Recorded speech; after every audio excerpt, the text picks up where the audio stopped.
All right, welcome back, watch fans. We got an exciting episode for you today. We're talking about Artisans de Geneve, the Rolex and Patek tuning shop. That's right. It's like a tuning shop. You have I think what is it, Brabus, does tuning for Mercedes. I think Alpina does tuning for BMW. You have a bunch of, and by the way, those are kind of the basic ones. You had, I think AMG was a tuning shop at one point before Mercedes brought them in-house. There's a bunch of these other ones which do very high-end stuff in the world of cars. And there's actually, oh, here we go. I missed the link. There we go. Okay, so there's, in the car world, a lot of people, they're really against the idea of, driving a stock car, say a stock car, right? It's really people want that kind of customization, and you have that with cars, you have that with guns, right? Like, it's people, they want to have something customized, whether it's the look of it or the actual performance of it. They want to like have a certain trigger pull, or they want to have a certain component. But listen, people who are the connoisseurs in those worlds will generally customize the product, right? For whatever reason, in the watch world, up until recently, and even today, it's considered, I think, a little bit taboo, the idea of customization, because I think traditionally we've been thinking about customization as like, bust down Rolexes, where you take a Rolex and you just cover it with diamonds, or what's happened with Pateks is a lot of them the Nautiluses were destroyed by people busting them down. Is it bust down or bust out? Whatever it is, right? But they just cover it with diamonds and destroy the value of the watch. So I think traditionally that thing has been very bad for watches. However, there's a new game in town, and that's this company we're going to be talking about today, which they've been around for a couple of years. Artisans de Geneve. Now, there's also been customization with watches like by Bamford, where they do kind of basic stuff, right? They do, it's like a one-trick pony. They just do black. They take your Rolex and they just paint it black, right? Like the Rolling Stones song.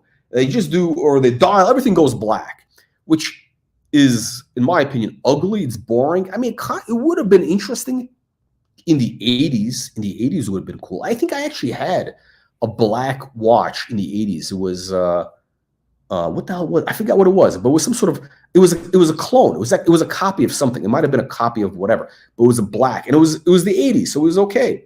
Karl Lagerfeld customized his Royal Oak. He had it done, made black. But the black thing today is boring. It's very basic. And this company is, I think, doing incredible work. And they are basically saying, just say no to basic bitch watches. Baron, do you agree to that? Is he there? I don't know if he's there. Anyway, so what these guys are doing. I was on mute. Yeah, I don't know. I've got mixed feelings about customizations on watches, because I've seen some good ones, and then I've seen some like terrible customizations. Okay. I don't know if you've seen anything by what these guys do, because here's what they do that's very unique. Let me. So what separates Artisans de Geneve, right? And we got one of their watches on the screen here. Okay, what separates these guys is three things. Number one is it's not just the cosmetics, and by the way, they do incredible work in terms of the craftsmanship, in terms of whether it's gem setting, whether it's materials, whether it's engraving, whether case, they do like top level stuff, which is better. I mean, really better than anything coming out of the factory. Better. Full stop. Full stop. What they do is better than anything put out by the Patek people. And by the way, these guys, they get the same people working for them. They're in Geneva, right? They get the same people. Now, okay, so you get the cosmetics, but these guys are also horologists. I mean, they actually do put in custom movements. They customize movements.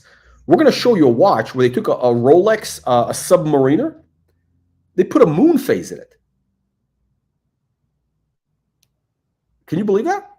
Yeah, no, that's crazy.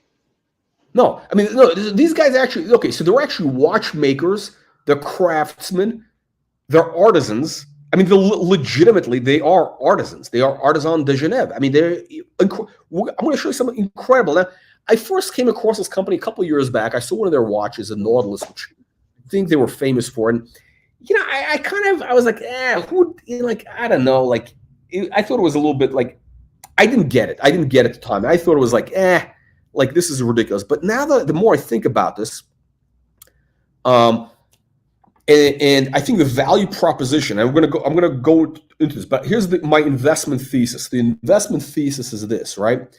So this company is not a bust down shop. Okay, what they're doing is like essentially bespoke tuning work, which is on the level of, in other words, they take something great and they make it even better than the factory can do. And they do it at that same level of quality. I mean, basically, this better quality than the factory can do to your unique taste. And here's the thing. Here's where I think it's going. Look, we've done the auction results. You know, we talk about the watches where on a Rolex, a unique dial, like a, you know, on a Daytona or whatever it is, could be the difference, you know, of $50,000, $100,000, right? Just a dial. Just a basic dial, nothing else. And you know, people want something different, right? I mean, so why are people paying those prices? They want something different. And the problem is these factories, Rolex, they are factories, right? They just mass produce stuff. I think at some point, right, you know, you want something unique. As a human being, you want to, you know, human beings, they want something different. Especially collectors, watch collectors. At the end of the day, look, I think this thing is going to be huge. Where these guys are going, it's going to be huge. We're starting to see it kind of in the culture where, you know, 10 years ago, or let's say 15 years ago, it was very unusual for somebody to get like a, I don't know, some sort of bespoke strap on their watch. It was unusual. I mean, there were companies doing it, whatever. There was, I think, was it the guys in Paris, ABP? I think they started earlier, but it was still not a mainstream thing. Now, like a lot of people are doing it. They got the Jean Rousseau, they got the ABP, they got whatever. There's a lot of different straps. There's the rubber strap. There's also stuff, right? That's just one element. People want something unique. And I think we're going to start to see it reflected in the market where, you know, these, I'm going to use the word tuned, these tuned watches are going to get premiums because they are actually a work of art in their own right. They really are a work of art. And they deserve credit. So let's dive into it. Let me get out of the screen. Let me show you the watch. It's not about me. It's about the watch. All right. So hang on a second. Let me just get this thing out of the way here. Let me get this banner out of the way. By the way, guys, if you're just tuning in, make sure you get our free weekly newsletter. Click the link in the video description below. So I'm going to start off with some basics here. So we got this guy, Adam Levine, who's, what is it, the musician, right? So he commissioned this, right? He took a Daytona, right? So basically the way it works is you bring them your watch, right? You got to bring them your watch, and then you tell them what you want, and you work it out. And the price is generally, I think it starts at around 20, 50 grand for basic things. And it climbs if you have gems, you know, you do gems, whatever. But this, I think, is really cool. I think this is really cool. What is the material here? So you got, I believe this is a rose gold Daytona, right? Okay, so they skeletonized part of the movement, but not all of it, right? So they just did part of it.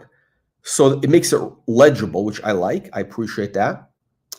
What else did they do? You got luminescence on the dial.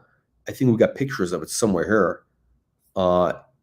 Is this like a Bakelite or something? I mean, it's incredible. I mean, so they got materials that they're using. They get materials. I mean, it's fucking beautiful. I mean, rose gold and white or yellow gold and white, I think is a beautiful color. I think it's actually a beautiful color. So I think it's luminescent. We're gonna go into the details. I'm just kind of going through some basics here. Just giving you a little bit of a warm-up. So a lot of the things that people have seen that they did before was the skeletonization. So what they do is they do like, they, I guess, take off the dial. They polish the movement. They even add their own rotors, which I assume improves the performance. Now this is amazing.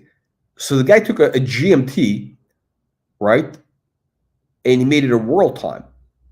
I mean, kind of, because now you get the GMT, but now you see the time zones. Hang on. So this is basic GMT, right? 24 cities, yeah. Beveled, so the movement is beveled. I mean, this is amazing. Baron, what do you think of this? Yeah, I mean, it's very high level of craftsmanship to turn something that's not a skeleton into a skeleton, because there's a lot of work that has to be done to that. So that is definitely impressive. Yeah, and we're just starting here, right? This is just we're gonna go into some incredible stuff. So listen, it all comes down to the workmanship, the craftsmanship, right? Because going back to the Rolex again, Rolex was known for bad quality. We talked about those panel gaps.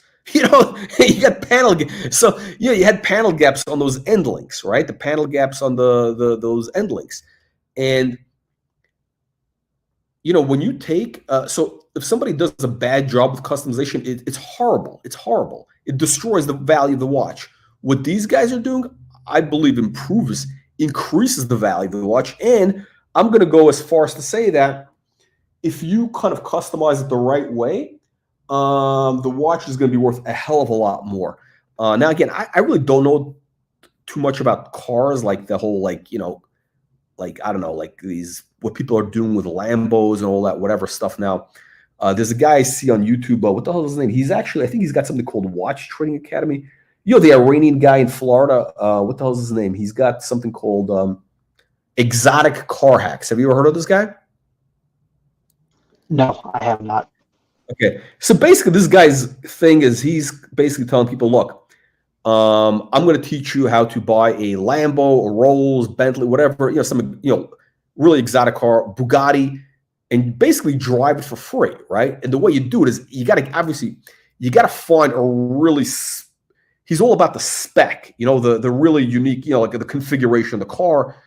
And he, by the way, what this guy does is he finds the car. I think he's basically a dealer at this point, but look, he finds the car, right? Either new, whatever, something that's very in demand, but then he kind of does a little bit of customization. He might put on new wheels. He might put on like some sort of stripe or whatever.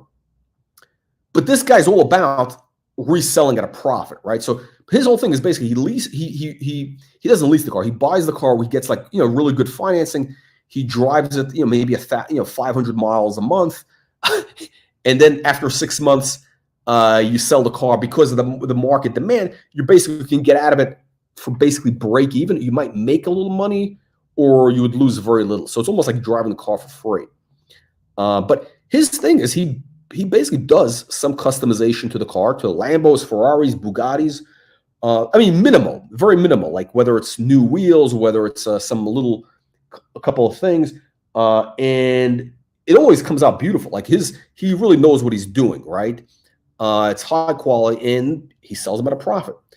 So, by the way, this is the back of one of their cases. They put in I think that's their own rotor or something.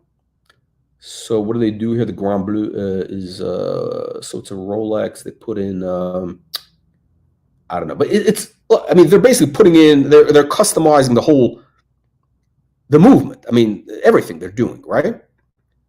It's not like basic stuff. Very few people can do this. Look at this. For Lance Armstrong, they did this for Lance Armstrong.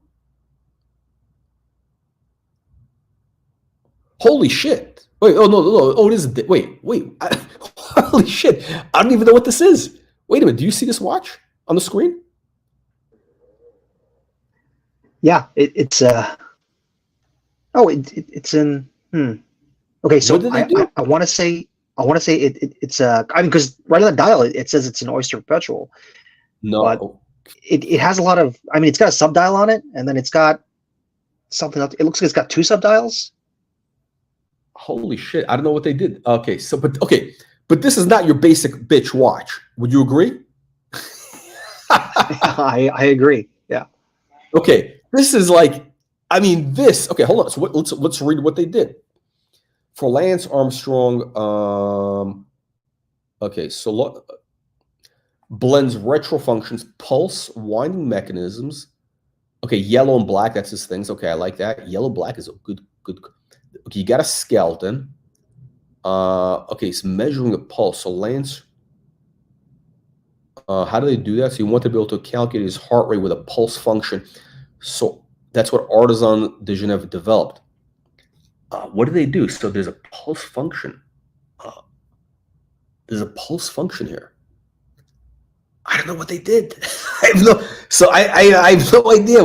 I have no idea what's going on here. It looks kind of. It looks almost like a Daytona, right? But you got like these subdials. What are these? What are these subdials? I think one of them is some sort of pulse. One of them is, I guess, a chrono, a stop, pulse. I don't know. But this is crazy. Like, you need to basically be a watchmaker to do this, right? This is not like some bust down watch you buy on 47th Street. And look at the finishing. All right. So now, Colonel, I got a question for you. It looks like, right? So they took the Rolex case, and then they gutted it, and then they replaced, like, basically everything else, right? So now at this point, right, it's no longer Rolex. It's its own thing. No, it's not. Okay, so that I think that's what people would think. I know where you're coming from. I get it, but I'm saying they basically, it's like the car world, or guns, right? Like, you start with something like the platform. Basically, you start with a platform. Like, it's almost like the look of it, but then you tune the engine. You might what is it, like, you might rip out a lot of the stuff to make the car go faster. You put a extra gas tank or something. You do. Hang on. Let me pull this up. You do like whatever. It's the thing, but better. So okay, hang on a second. I'm going to their site. So we got the Armstrong watch, and they're going to tell you what they did here. Is it on the screen? Okay, hang on. Yes.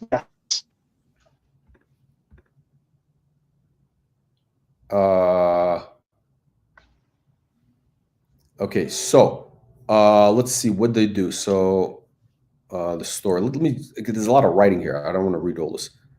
Okay, so you came to them. Whatever. Okay, let's see the spec. Okay. Number one, pulse. So Lance, so when racers they counter pulse. So racers counter pulse. You want to be able to calculate his heart rate with a pulse function. Again, you can do this with a smartwatch, but you can't do this with a smartwatch, right? So, okay, so how do you count the pulse? What do they do?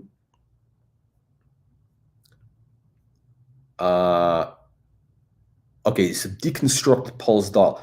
So the skeleton sports a new cutout on the 3 and 6 dual counters. Okay, we saw the counters have a white-yellow decal as well as a specialized timer for the pulsation. Are we going to see a video?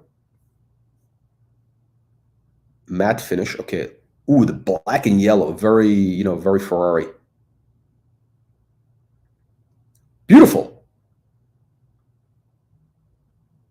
Okay, that's it. I don't know. Okay, so they got other stuff. Oh, so there's a chrono hand. There's a chrono hand. Okay, see, look at that. Wow. Fuck.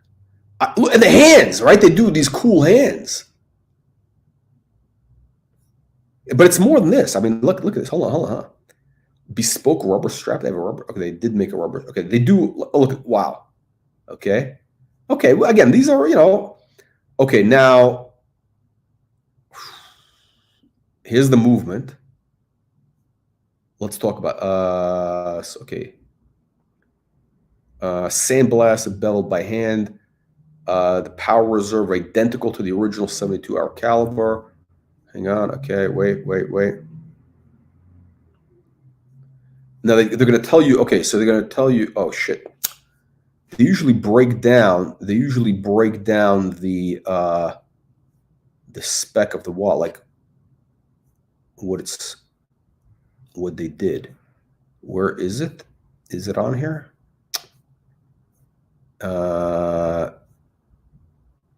It's not on here.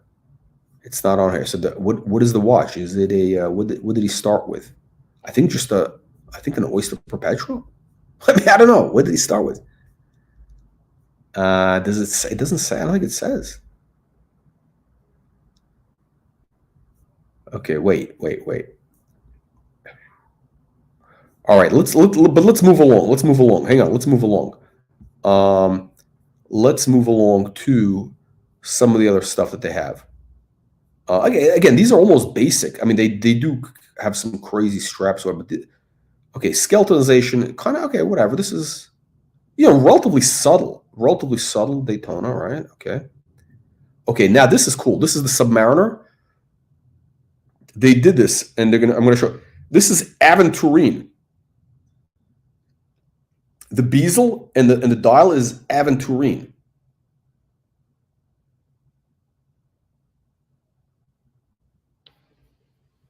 Yeah, I can see that in the bezel.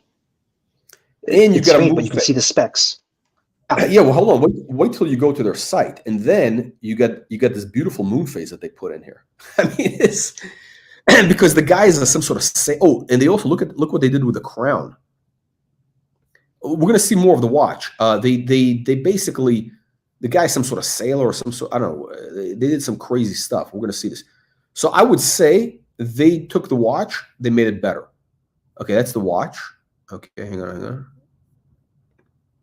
Oh, that's okay. So that's a Nautilus. Okay, wait. Okay, so we've seen these. So all of this is like requires pretty serious watchmaking, I would think. No, pretty serious watchmaking. And then they hang on a second.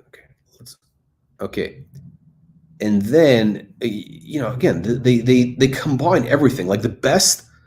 It's almost like whatever Patek or AP, whatever they do best, these guys do. And they customize the watch. Okay, let's take a look what they did. So let me see. They have a couple things here. Poetry of Lights. This one might be kind of a basic watch. Oh, okay. Hold on. Okay, so what is this? So this is they did for some guy named MSF. Now this uses gems. He was a jeweler. There's a whole story. He basically wanted to do something with emeralds. Okay. No, excuse me, green sapphires. Okay, green sapphires. Okay. So he comes to them, says, look, I want to put green sapphires in here. Right. Okay, but wait, there's more. Hold on, wait till you see what they did. Okay, so you get the setting, which, I mean, again, looks pretty good so far, right? Pretty good so far. So that's the case. Look at the case. Pretty good, no? Yeah. They put that in, right? So I think as good, better than Rolex. I mean, yeah, I'm just trying to imagine, what does Uzi's Rolex look like? It looks like shit. This is look at this. I mean, really look at this. I mean, this is. No, yeah, they did a good job. Hold on. Look what they did with the movement. So they give you a display back. Okay. They put in this rotor, rose gold. It looks like a rose gold. All right. Look what they do. They I don't know. They polish. They coat. I mean, the level here is crazy. Wait. Oh, they also did dial. I don't know if that's the original dial. They did something. They did. I think maybe they put the gold around. I mean, this is not. And also the what do you call it? The pushers, the crown, all changed. Look at this. This is a work of art. I mean, this is better than anything Patek or Rolex could do in their wildest dreams, I believe. Look at the back. See, look, to me, that's the point of bespoke, like, that's the whole point of this, right? Like, Mhm.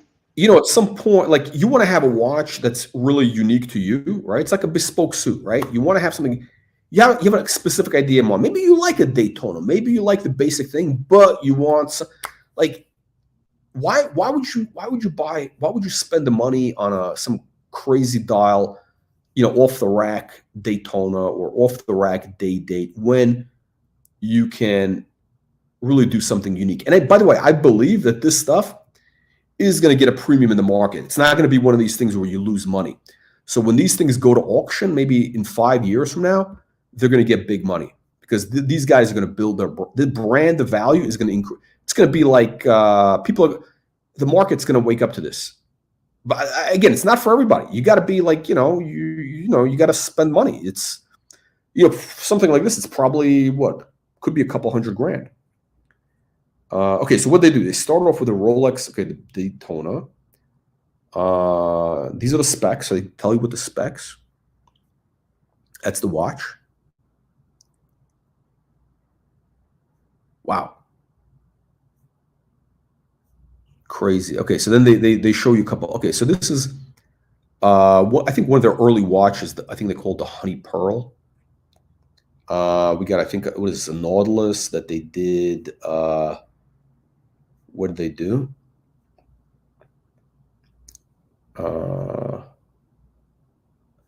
I think this was just a skeleton, right? I think it was just a skeleton they did. They did the inside thing, the reheart. Wait, look at this. Look what they put in I guess they did something with the rotor. Oh, jeez, it's crazy. The pearl. Wait, okay, and look what they do the back. I mean, look at this.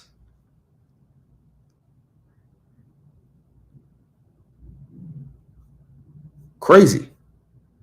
Forged car. I mean, there's no limits to what these guys can do. I mean, this is what I really believe this is what watchmaking is all about. Now, this watch was one of the early ones. I don't really like this carbon bezel. I don't like that. It's a little too, I don't know. They did a new shape. We developed a new shape of hands. They are carved, beveled, and satin finished by hand, and provide unparalleled readability. Okay. Shit. I don't know. What do you think is better, this or your Breguet? So obviously there's like a higher level of I think workmanship that goes into this. Yeah. But I think the ultimate question is going to come down to like, okay, so I mean, obviously the person that's going to pay this company to do this work they're obviously looking for that. But in terms of the wider market, when this thing does go to auction, or if it does, yeah, but we got to be demand for it. Yeah. So I think he was talking about. I think he was talking about the Lance Armstrong, or whatever. So I think he's saying here, yeah, basically, look, it's make it for you. You want to watch, it's for you, right? It's a personal thing, right? Like, who cares what everybody else thinks, right? But at the end of the day, I do believe that these watches, almost all of them. I mean, like, I would say 95% of the ones that I've seen that they've done, they all look incredible. Like, there's no dogs. They didn't make any dogs here, which are like, oh shit, what was this guy thinking? It's not like one of those, like, somebody did.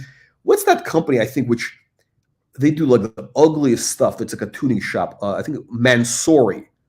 Mansory does like tuning for like Rolls and Bentley. And like, it's so ugly. It's like, I think what they do ruins the value of the car. No, the Mansory like destroys the value. It's like a tomato can thing. But there is other ones which increase. There's like a Japanese guy who does things for Porsche. He basically does it all himself. There's like, and the car all of a sudden is worth like, triple the price. So it's really incredible. Hang on a second. Hang on a second. He's got They have crazy examples we're going to get into. And I'm going to show you here right now. Wait, this is a great one. I'm going to show you a great one. So,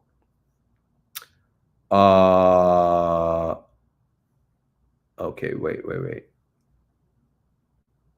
Oh, here we go. I'm going to show you a really cool one. There's a bunch of them all over the web, so you got to kind of like look for the right one or whatever. Let me. So, did you ever see that movie Catch Me If You Can? Yes. So Frank Abagnale, that's the real guy. That's what it was based on. They did a watch for him, and this is it. So he was famously impersonated like a Pan Am pilot. And what was the Pan Am watch? Right? There was the Pepsi. That Pan Am Pepsi, which we saw at auction with that beautiful Bakelite bezel. Yeah. You're the one that was at who sold it? It was at Monaco Legends, right? The Bakelite, the Cuban diplomats Rolex, the GMT, beautiful watch, right? So this guy, he had a like a modern GMT, like a Batman or something, right? He goes to them and says, "Look, I don't know the stories." He says, "Look, I want I want something that looks like," this is Frank Abagnale, by the way. This is him as a pilot. That's Frank Abagnale when he was, pretending to be a pilot. It's his thing, Pan Am, right? I don't know who's. Yeah, so he's, it's interesting. So he actually looks a little bit older than what's his name? Than Leonardo DiCaprio was lower, like 15. He played a 16-year-old or something. So this is actually how the guy looks legit, right? He looks like a legitimate pilot. He look a young one, but more or less looks like a legitimate pilot, right? Pretty legit. So so they did a custom bracelet, which gives it the rivets, kind of based a little bit on that, that vintage look. Hang on a second. Let's see. Now this thing I'm not crazy about. They put in a new dial, which they gave it a vintage look. I don't like this. I have an issue with making something look old. I have an issue with that. But they did this like, retro style date wheel. These little touches, the retro style date wheel. Look at the Bakelite. Wow. It's made of Bakelite. It's luminescent, not radioactive. Look at this.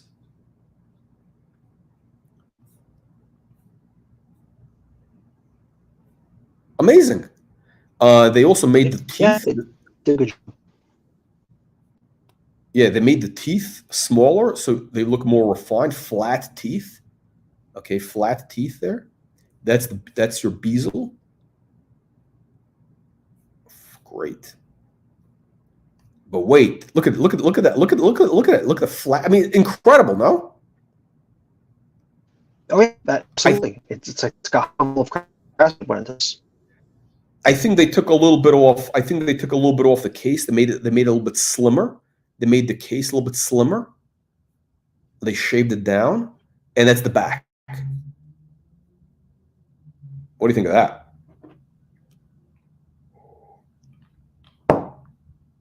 Oh, you got a rotor. Is that their own rotor?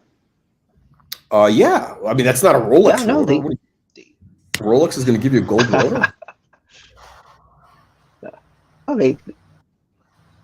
Yeah, there's a lot of. I'll tell you what. Would you rather? I mean, if you're going to get a really crazy watch from these guys, like maybe a gem set. I mean, what would you rather do? Would you rather get that for $300,000, or would you rather get an off the rack Le Mans Daytona for $300,000? I know what my choice was. I mean, seriously, if you said, look, you got to spend $300,000 on a watch, you can either get the Le Mans, the Daytona, which is like, oh, that's going to be the next hot watch. Oh, it's already, or $300,000, or these guys will do something crazy, like what we saw examples of with gems or whatever. And by the way, they can make that 24-hour countdown just like Rolex. Okay, they can make you that Le Mans and they can do it for 300. I would rather get this because this is a one-off. Yeah, I agree. You know, and it's going to get, I really do believe that at some point people are going to appreciate this and the value is going to go bananas. They're going to go bananas. I really do believe this is an investment. Like, I mean, what I'm saying is I believe it has upside potential. Okay, so let's see what else these guys did. So they got some interesting stuff. Let's look at some examples. Okay, we got the neon, so that the Adam Levine guy, who's he's into watches, right? He's like a watch guy, like a John Mayer, Lennon, whatever his name is. Look at this. That's the close-up. Look at the way that, oh, the white is so good. Jeez.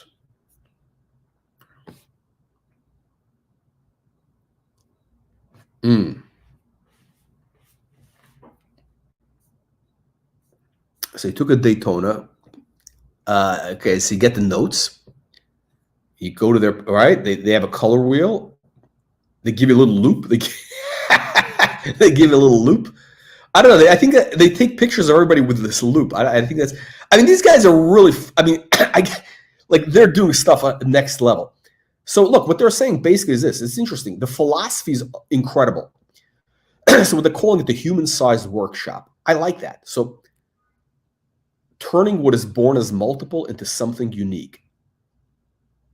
That's the whole point. That is the point. It's about bringing back dignity to the human being. It's not about the mass-produced, conformity. It's the anti-conformity. I'd rather have this than any Paul Newman tomato can watch. I don't care if it's a $500 million tomato can Paul Newman. I'd rather have this. This is legitimately unique. Like, let me tell you something. You think you're a unique, you got a vintage Daytona? No, this takes balls. Buying a watch like this, actually, you're not buying it, you're commissioning it. You're commissioning it. Commissioning a watch like this takes big balls. Also some money. Okay, so I think there's like Rolex. Look, these Rolex, these like scumbag Swiss degenerates, they're all about basically, it's all about the money, right? So I think they were trying to sue these companies and, oh, you can't do this to our watch. I think this company that you're bringing up, I don't know the details, but I believe that these guys were buying a Rolex. So they were buying Rolex and then they were customizing it and then selling it and calling it a Rolex, which Rolex didn't like because they're saying, hey, it's not a Rolex. When you customize the thing, then it's like something else. So there's a fine line here. What these guys are doing is saying, look, you bring in your watch. I don't care whatever you bring in, we'll customize it for you. So in other words, basically, they're not a watch dealer. Okay, so they're not a dealer. I think that may have been the distinction. These guys are just a tuning shop. They're not a dealer. They're not selling these watches. You got to come with your own watch. What the heck is this live stream? This is the world's greatest live stream. Click the like, subscribe button and get a free newsletter. Click the like, subscribe button, get the free newsletter. So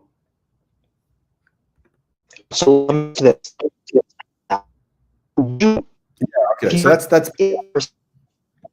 the way, your connection sucks. So you get the bad Wi-Fi. You got the communist Wi-Fi in Oregon again. I mean, what's going on? I'm not on the laptop. I'm on the phone. That's why. So, okay. So if you were in the market for something like this, right? Wait. Look at this loom. Sapphire dusk allows light to penetrate every part of the person. Luminescent material highlights every detail. The bezel's vivid singular hue clashes with the appeal of gloss. Yeah, the white gloss is. That is a super Miami watch. I mean, that is a Miami watch. 12 neon reference points in the dial. Look at the loom, baby. Hang on. You see, that's the loom. That's the actual loom. It glows in the dark. You know what? I mean, this is like. I got to tell you something. I remember. I mean, I am actually emotional about this watch. I think this is so amazing that I mean, the watch actually does move me. I mean, I don't know if I'd go with the line, but it's just so the work that they did on this. Mm-hmm. is so. I mean, this is literally is a masterpiece. I mean, this stuff here is like top level, equivalent to. I mean, this is a craftsmanship of the highest order. Like, this is, I don't want to say Mona Lisa. I mean, I don't even think the Mona Lisa is that good of a painting. I mean, that's a highly overrated painting. But, I mean, this is just like, I mean, this is pure art. Craftsmanship. Everything is high level. Okay, I'm sorry. You were going to say something. I was going to say, would you rather have something like this, or would you rather go to an established, like bespoke shop now, like Jacques Drault, right? Would you go to them and have something that's just like from the ground up, totally designed, according to your specifications? Like, what would you rather have? No, because Jacques Drault just does. Okay, so just to be clear, the customization is, I mean, they're not doing a brand, like, I mean, they're basically starting with what you have, and they're just customizing, right? So, yeah. Jacques Drault just does Jacques Drault. It's their platform, so it's gonna look like a Jacques Drault whatever.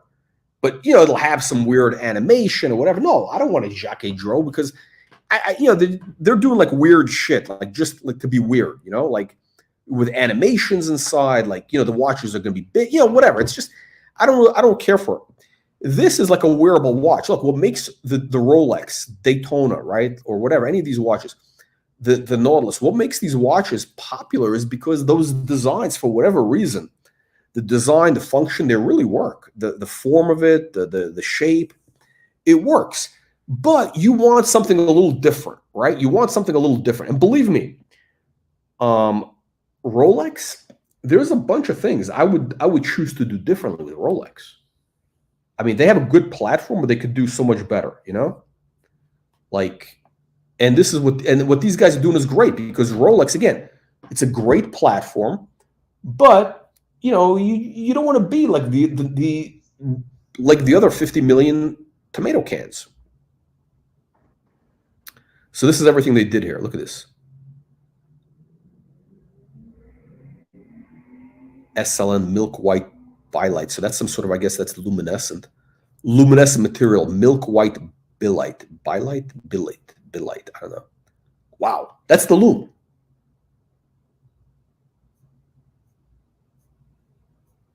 And the white on gold is okay. So they did one for Juan Pablo Montoya. Okay, so they put the loop on all these guys. So okay, so it's got some color. Okay, that's nice. I mean, look, that's a nice touch. I mean, this is so much better. Okay, the carbon fiber I hate, or whatever the fuck that is. I don't like that. But I mean, this is so much more interesting than the basic tomato can Le Mans.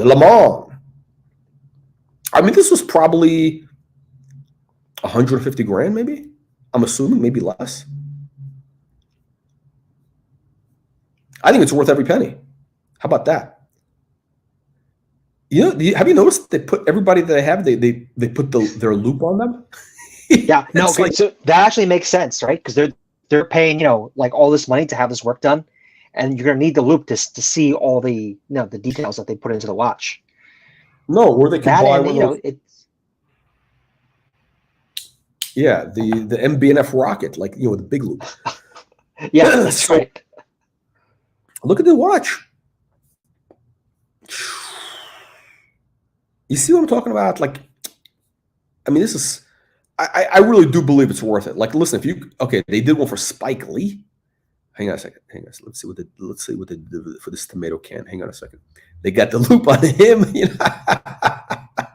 Hang on. Let's see what they did. There you go. Okay. Cool hand, bro. What is this thing with the Brooklyn? What is this? Why does he think Brooklyn is so great? I mean, I lived in Brooklyn. I grew up there. It was a shithole. Okay, so he gave it this orange. Okay, so I think he just did a color job on it, like basic blue, orange. Okay, I don't know, like whatever. Okay, so Daytona with blue and orange.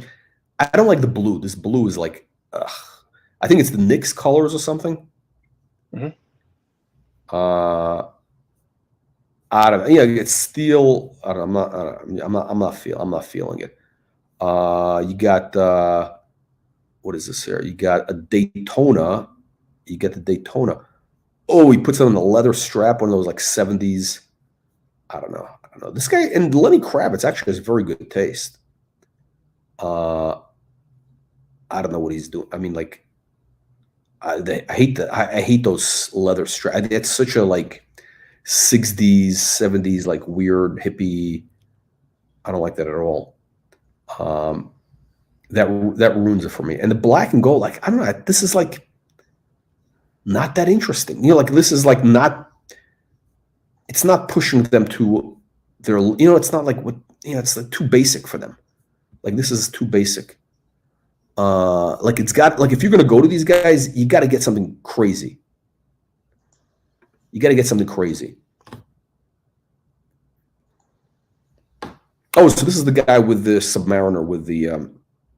I don't get it. So this guy is a. He runs something called Sea Shepherd. Have you heard of this? This is some sort of like left wing. Like someone like yeah. They ram the Japanese fishing vessels that harvest. Is that yeah? Something like that. Yeah. So this guy's like some sort of left wing Marxist, right?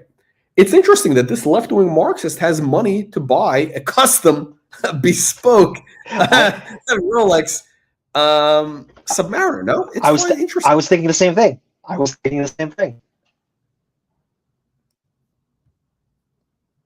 These Marxists, as long as they get taken care of, it's all good. I bet this watch is made from like dead whales or something. Like probably they killed whales to make this watch or something. No, look at this. So the moon is beautiful, right? You got that moon surface. So it's aventurine. Yeah. And look what they did with the case. They did this carve, whatever you call this. This carve, like a what's his name? F.P. Journe. Yeah. I think these guys give F.P. Journe a run for his money. In terms of finishing craftsmanship, not movements, because again, he's a movement master, right? Mm-hmm. You got that's his thing. But look at this. How do you like that?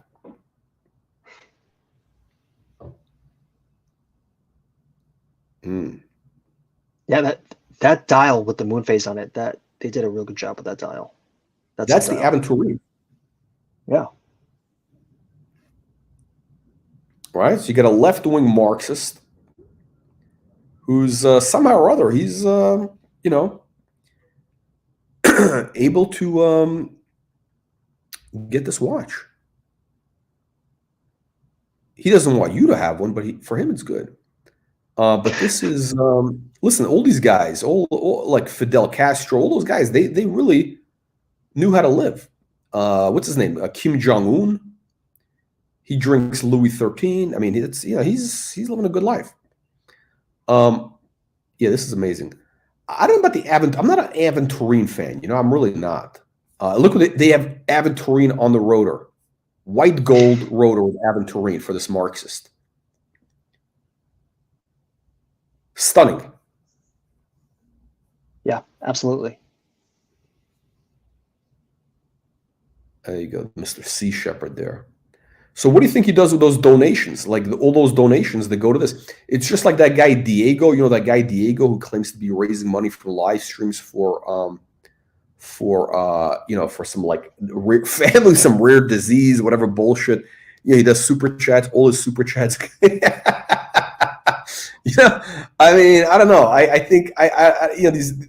I don't know those. Somebody needs to investigate these charities.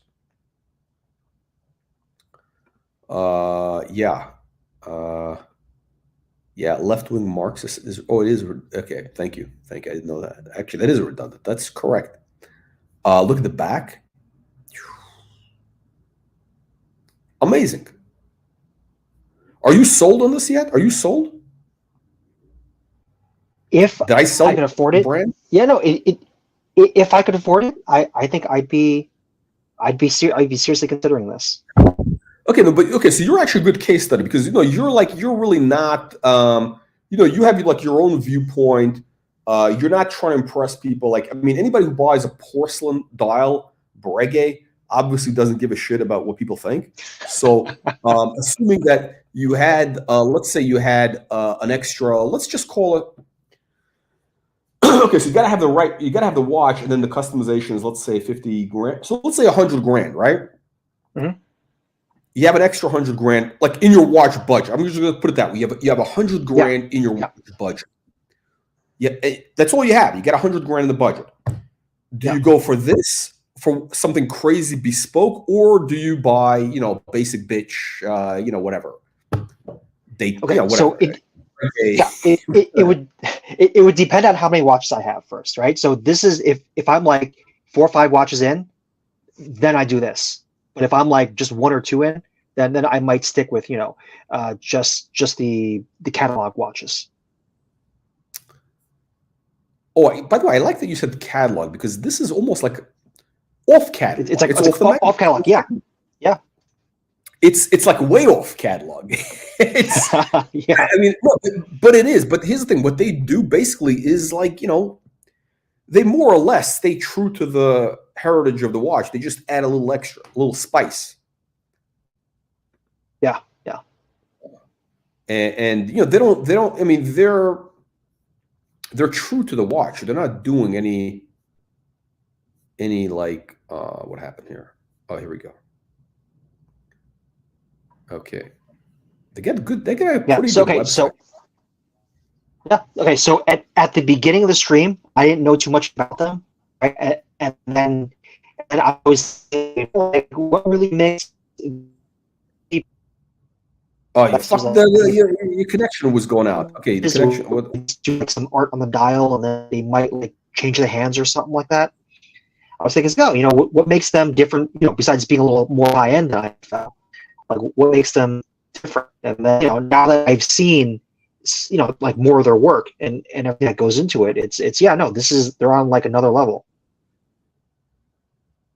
Yeah. Look, I should say I'm actually getting paid by them. This is an advertorial. I'm on commission. They're the official sponsor of the Watch Reporter channel now. It's a Right. joke. It's a joke. I'm kidding. I'm kidding. Okay. Okay. So this guy lives in Yeah, Geneva, so he put the Geneva thing on his GMT. He's got the whole thing. Dolphin hands, which are great. Flame blued, and he's got a rose gold GMT hand entirely open. Oh, wait. What did he do? Oh no, did he do like the dual time where it's same length hands?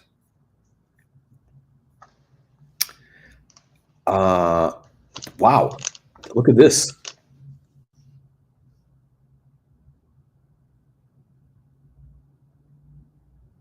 Jeez.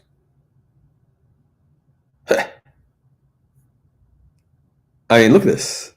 Next level. And look what they did with the case also. They did the whatever the hell they call that. The little carve out, which I appreciate. You know what? Because I mean, it does look cool, but also it takes away from getting scratches. yeah. That's I, sandblasting. I'm impressed that they took the time to coat the gears for the coloring. You see those the red gears right in the center. Yeah. So that's impressive that they took the time to do that. No, well, that's the thing. Look, they'll do whatever you want. I mean, they'll take the time to do everything, right? This is like, this is not like some sort of, chop shop. This is like top level guys. I mean, these are like legitimate craftsmen. It's almost like Fabergé when they were working for the Tsar, Maybe better, actually better. So the rotor is rose gold. Okay, backs. Okay, engraved. The case, laser carved movement. Jeez.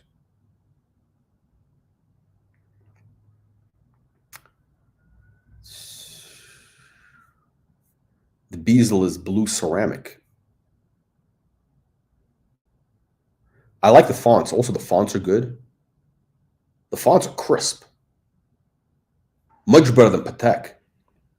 It's an amazing watch. I mean, I can fucking spend all day with this. Oh, they got John McEnroe. I wonder what he did. Interesting. That's very curious. Very curious. What did he do? He took our okay, in-house. Where's the watch?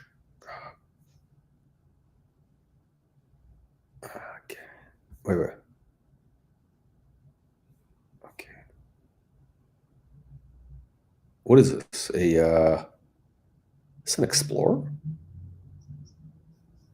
What is this? Is this an Explorer? Wait. Not sure. We can't see it. I don't know what they did. No. I'm sorry. Excuse me. No, it's not. It's some sort of Submariner.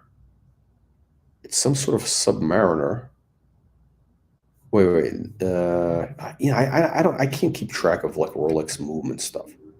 116610. What is that? That's the. I'm sorry. I don't know. I never pay attention to the Rolex numbers. Okay. Oh, it's a Submariner. Yeah. It's your basic Submariner.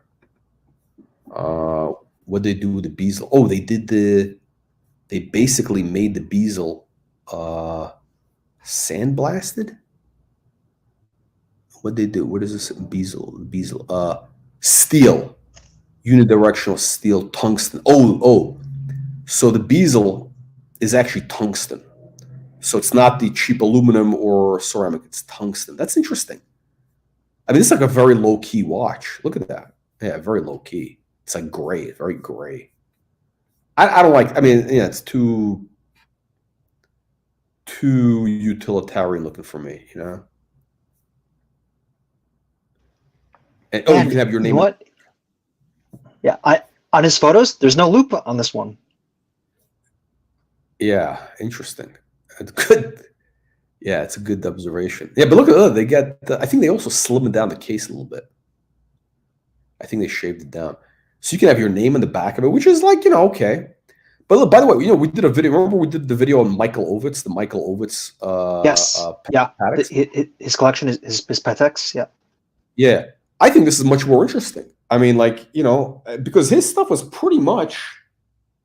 It was pretty much off the rack. It was like maybe a little customization. I don't even know if did they have any customization? Not a lot. It was minor. It was like minor. Like, these companies don't care about the customers. Yeah, I was saying also, that's like it's a factory customization, so they're probably limited in what they'll allow. Yeah. No, listen, they can do whatever they got a lot of resources. They could do whatever, but they're not making the effort for the customers. They would have, 50 years ago, 100 years ago, like they did for LBJ. They gave them a whole custom dial, right? LBJ. Yeah. What is this going on here? Oh shit! What is this? Oh, blue. I'm just not a fan of blue here. Let's see. Honey Pearl, we saw that. Wait. Azzurro, Citolo Azzurro. Okay. Citolo Azzurro. Okay. Who's it? I don't know who this guy is. Okay, so what did they do for him? That's the watch. Okay. Okay, so we got an Aquanaut. We got a tomato can Aquanaut. But what did they do? Okay, movement. Okay. Hands. Oh, they made a custom strap from rubber bee. A custom strap. Okay. Skeletonization. Okay.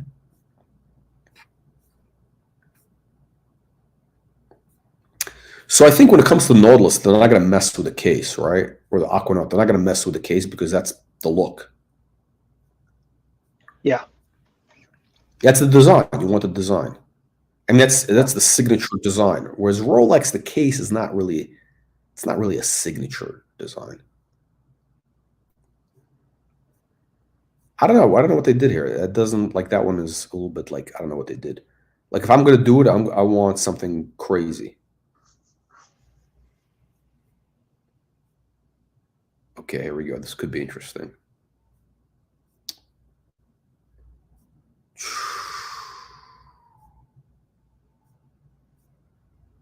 Okay, here's the watch. Okay, what do we got? Focus. Okay, so we got Daytona. The hands, look at the hands. They did something unique with the hands. You got unique hands.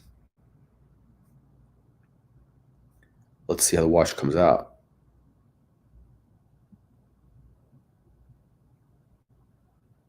Wow. I mean, it was beautiful. Where's the watch? Ah, they don't give you too many pictures. It's, I don't know why they don't do that here. Hang on.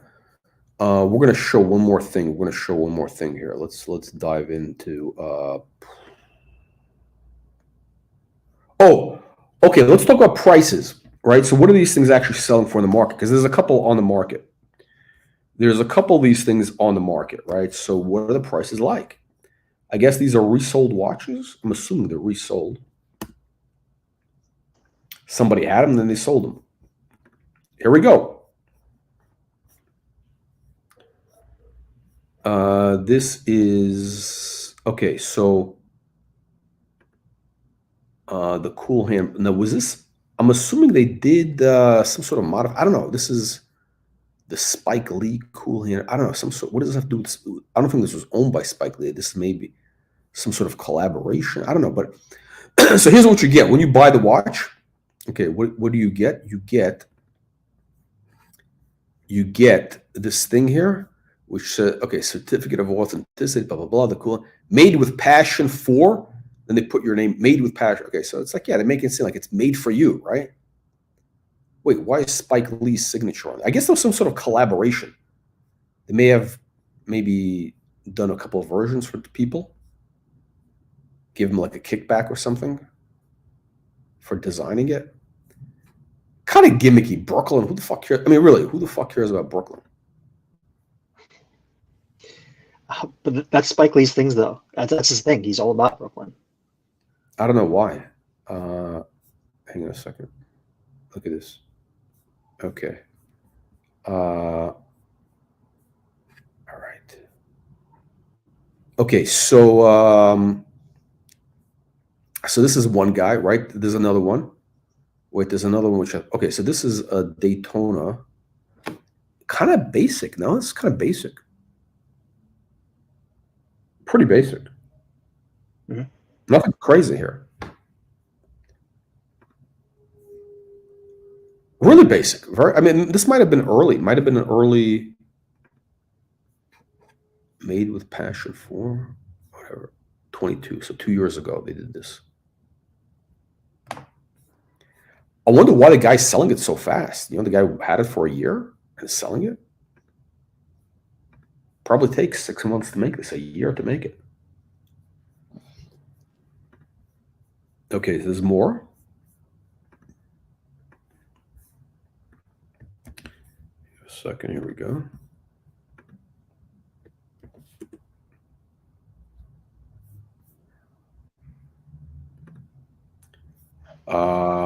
You see this?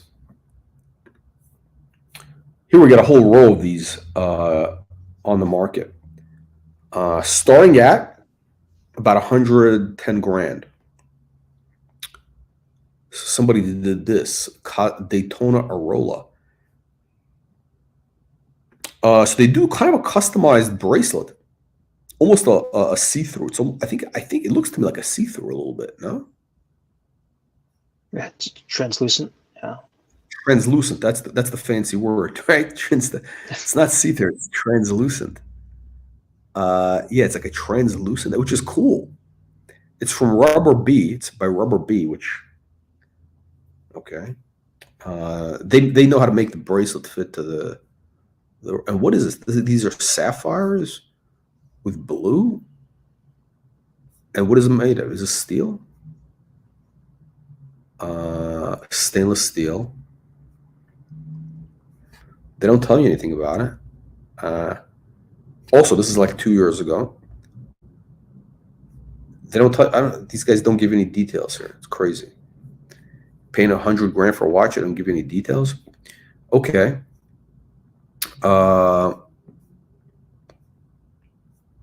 they got a cheap one, $60,000.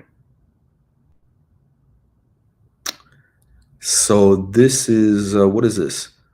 You get the Submariner with a funky bezel. This is what? What is this? This is a ceramic, or not? What is this? No, carbon. Not a carbon. What do they call this? What's this material? Carbon, right? Some sort of carbon. Material where? On the bezel.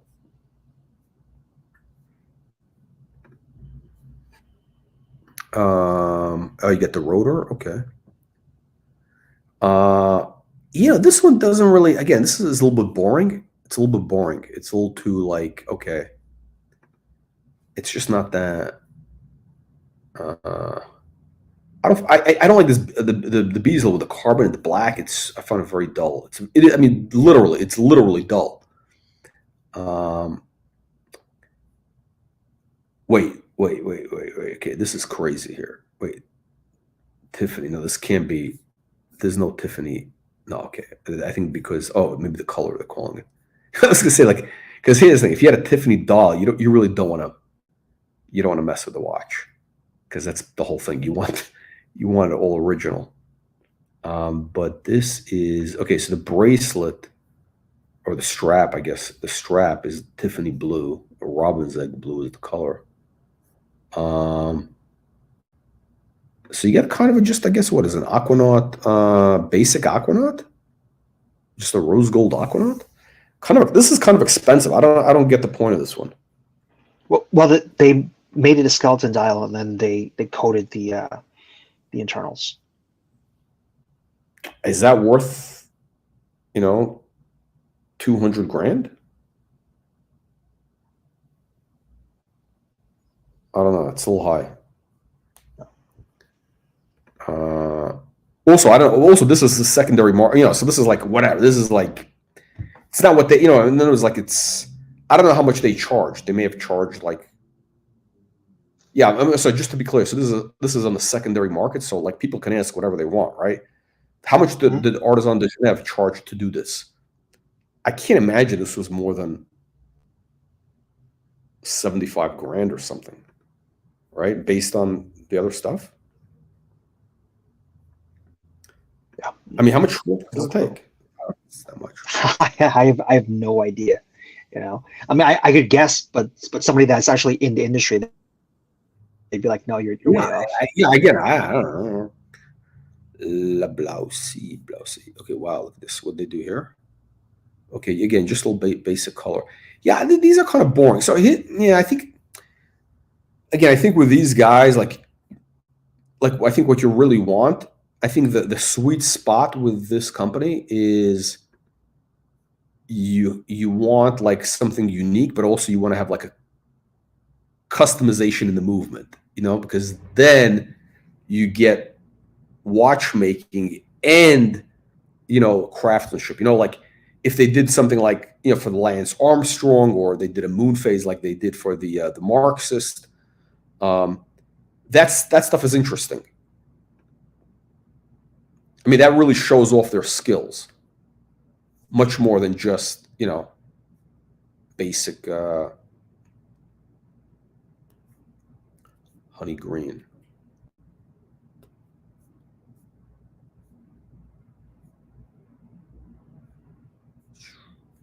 Oh, we saw this, right? We saw this. Sorry. Okay. Let me go back to their thing. Oh, hang on a second. Let me go back to this thing here. Okay, let's go back to their site let's go to their Instagram actually, real quick. So here's one of their Daytonas, purple Daytona. How cool is that? Yeah, that is amazing. So like, if you had told me that was kind of just like something that's off like a secret catalog, I believe you. Did you notice that the sub dolls are Tiffany blue? Yeah. That's actually pretty cool. So you got Yeah. I mean, this is, and by the way, this is everybody's all crazy about Tiffany, which is strange because the market is men, right? When did men get so care so much about Tiffany? I mean, Tiffany has never been a brand, you know, aimed at. I mean, unless they were doing stuff, I don't know, 100 years ago, whatever, whatever. It's not. I mean, it's always never. Tiffany's not known to be a men's brand. It's women's jewelry, pretty much, right? I mean, that's what they're known for. But you Yeah. have all these So tomato cans. They love that Tiffany blue. I think it's more because of I guess the perceived exclusivity. I mean, sometimes it is, and sometimes it isn't. No, of course, yeah. It's all about the flex factor. Yeah. Okay, the back. What do they do with the back? It's tantalum colored anthracite. What is the rotor made from?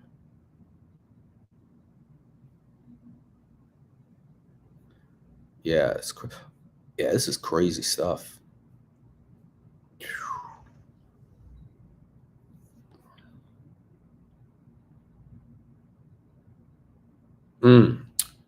Tantalum. Wait, what did they do with tantalum?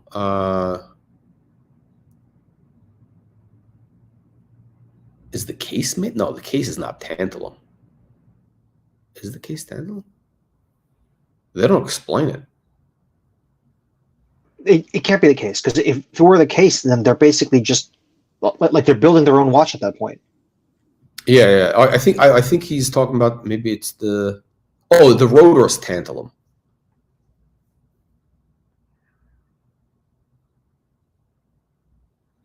Okay, so apparently tantalum is very hard to work with, right? That's like the whole thing. So look what they did. They wanted to really flex, and they did all this engraving in tantalum, which apparently must be very difficult. And somebody says, "I didn't know this was possible." And what did they reply? Almost anything is possible with enough money. Right? I mean, that's the whole crazy thing. I mean, this rotor, it's just so, I don't know if the word is ugly, but it is ugly. To me, it's ugly. It's just like, just the dark color. It's like dull black color. But the flex factor is that, tantalum is just very difficult to work with. It's like probably, I think that thing around it also is tantalum. And yeah, I don't know. Okay, let's see what else they have. Okay, so this is wow. This is a beautiful dial. They got blue glass, I guess. It's crazy. Do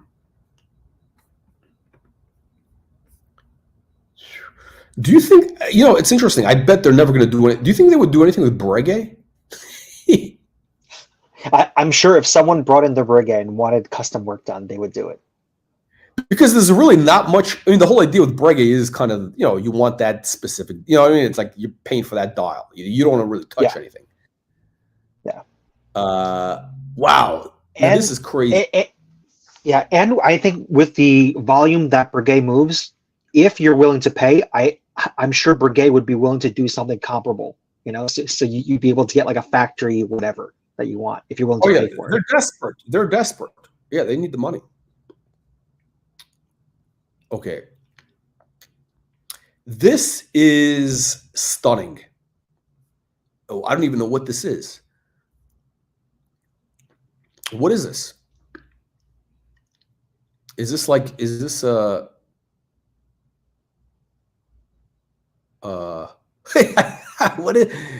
sort of Submariner? Yeah, it looks like a Submariner with a polished bezel.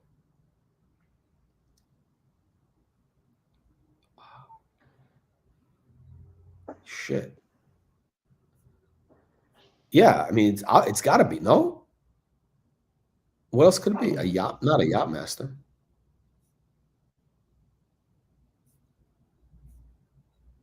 Jeez. I don't know what the point of it though is, because I don't think you can even rotate it at this point. Or maybe they took it off and it's just like a thing they polish. I don't know, but the whole thing, it's very cool. What else did they do that's unique? I think, is it a bridge that they put in?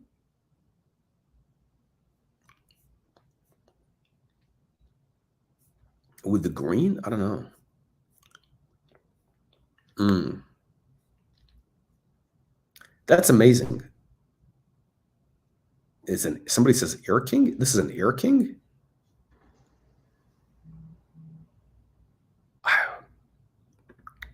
No idea. Okay, let's see what they say.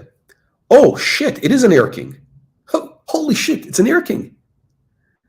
At our client's request, we worked for the first time on an Air King.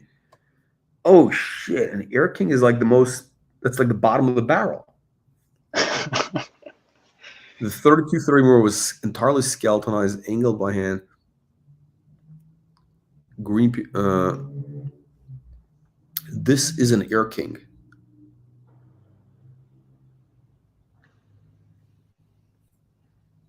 I don't know what to say, man. I mean, this is like,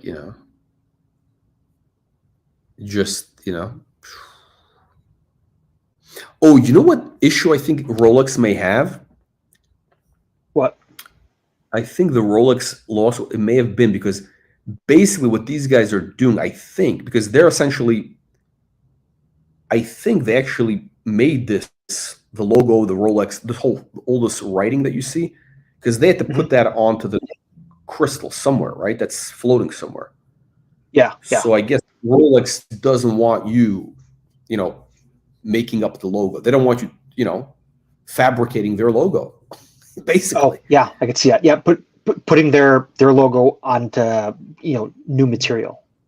Yeah, which is so maybe that's their, but basically it's your property, right? So as long as I think you're not a reseller, then you're, and these guys are very clear about that. They're very clear that they just it says, look, what do they say? The Artisan is an independent customer. We are neither associated nor affiliated with the brands of the timepieces. We carry out our work at the sole request of our customers on their own timepieces and for their private use only. The work was commissioned by our customers. By the way, here's the interesting thing. What's going to happen though when these pieces, all of a sudden people get interested and a market that develops, right? Yeah. So then I don't think Rolex can stop them from doing the work, but the question is, can Rolex stop the auctions from selling these pieces and say like, oh, they're counterfeit or something? No, they basically will probably, for sure, they're not going to let you say it's a Rolex. I mean, Rolex is, they're going to basically do also, they're going to like sue these companies. They're going to say like, I think I've seen a couple of these must have gone through auction, but I'm sure they're going to have like all sorts of disclaimers. Either they're not going to be able to call it a Rolex. They're going to call it the Artisan. Actually, I think we've seen it, but they call it like just Artisan de Genève and, modified Rolex, something like that. They're not, you can't call it a Rolex, basically, I think, at that point. I think that's going to be their thing. This is kind of dull. I mean, I don't know. I think, look, I think with AP, I think with AP, you really can't, because what you're really paying for with an AP is the dial. You're basically, because you like their work, like it is really like, I don't think there's anything I would change about like AP, like maybe. And again, if you don't like their dial because of the tapisserie, these guys are not going to do that tapisserie, because also that would be kind of a little bit, like, what are you going to redo the tapisserie? That's a little bit goofy. Yeah. It doesn't make sense. It does, like AP, basically, they really, and I think that's probably the reason they don't have any APs here, or very few, because it's just like, it's already perfect, right? You're paying for the design. Whereas with Rolex, with Rolex, you're really not paying for the design, right? The dials are pretty much, very rudimentary. They're very basic, the Rolex dials. Mm-hmm. There's nothing special about the dials. So I think what people like about Rolex is the utility, the whole, it's very rugged, whatever. Yeah. Yep. And, and they've been brainwashed. They've been brainwashed for 50 years. All right. So just as a side question now, right? So if Rolex didn't have the hype behind it, like how much do you think they go for like let's say just a regular Oyster Perpetual that sells for like what do they retail now for like six something? Is that what they're going for? I don't even know. I think they're 8. No, the day date, For, not the day for, date. Excuse for me, no the day date. for an entry level OP. Like I think they're like 8 grand, right? If I'm not mistaken. let me go look it up right now. They just, I think they're okay. Whatever. If it was a basic watch, um, it would be like a third of the price.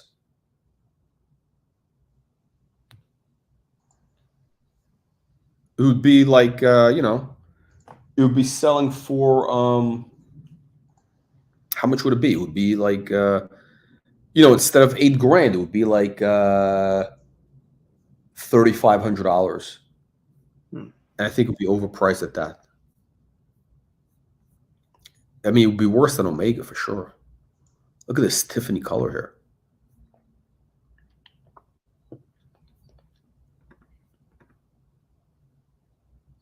The Skona project. A reminiscence of our clients' memories inspired from Italy. The doll is meticulously lacquered through 7 steps in homage to vintage techniques exclusively found in Venezia. Oh, we know somebody who lives in Venezia. The semi-open work is hand finished with an Aravino and the symphony. I mean, I think they don't want to use the T word here. I mean, this is basically, it's a Tiffany dial. It's a Tiffany dial. Yeah. They can't say it's Tiffany. They say, oh, this is like the Venetian glass. Yes, this reminds this watch. This color was inspired. This Tiffany color was inspired by our travels in Venezia when we met for drinks with Oisin O'Malley, and we had like 20 glasses of I don't know what. House wine. We got a shit face, and he fell in a canal vomiting, and then he didn't pay his rent. So this is the watch, right? Yeah, Skona. I don't like this. I don't like this blue. These very heavy blues. Really, I think that's like I don't know. It's a very striking kind of blue. Yeah, I don't know. I guess so. I mean, I guess whatever. Wow. Yeah, the carbon fiber. You see, this is the thing. The carbon fiber on the bezel is a little bit. The problem with this is I don't think they should be doing this because again, with you're really paying for the whole design, the whole integrated design, the bracelet, the case, the bezel. That's Gerald Gento's design. He has a specific idea of the brushing, the polish. So when you change it out, it's kind of like, it's like you have a Ferrari and then you, I don't know what, I don't know how to use the right example, but it's kind of like I don't think they should be messing with AP or like the Nord, like I don't think you can really mess with these. You shouldn't be messing with these washers. Maybe the skeletonization. Okay, that's okay, but not the bones of the watch. Like not the materials. Okay, so this is their.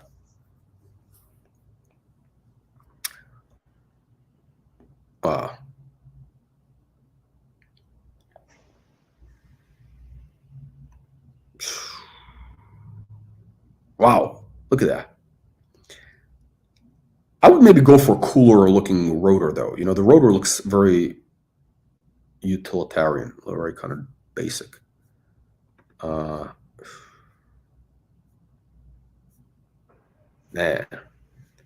I mean, I don't know when was the last time I've seen like this type of stuff, this like workmanship of this quality. Like you never see this anymore. Laser carved. Okay, so they carved, yeah, the laser carved.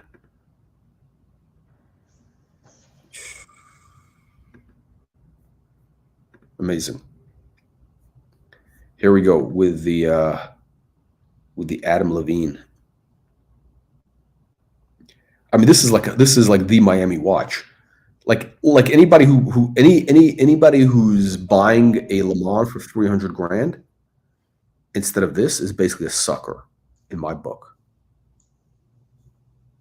You know, this is the watch to get. You know what? I would ask them to make that 24-hour thing though, instead of 12. I'd spend the extra. How much do you think they would charge for that? I don't even know, like 50 grand to develop that. I mean, they could do it. Yeah. What does the X mean? What does X have to do with Adam? What does that mean? Like, what is? I have no idea. What is music? But look, they can do whatever you want with a rotor, right? They could put your face on it if you want. Yeah. Look, I think this really is kind of the ultimate watch.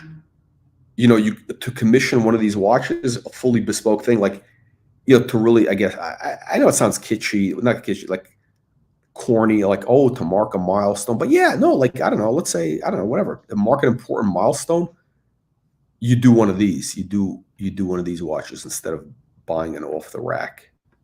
Like, this is like next level stuff. And look, you're gonna wear this watch for the rest of your life because it's personal to you, right? It's basically, it's like your child almost. Yeah. I mean, it is your child. You gave birth to it.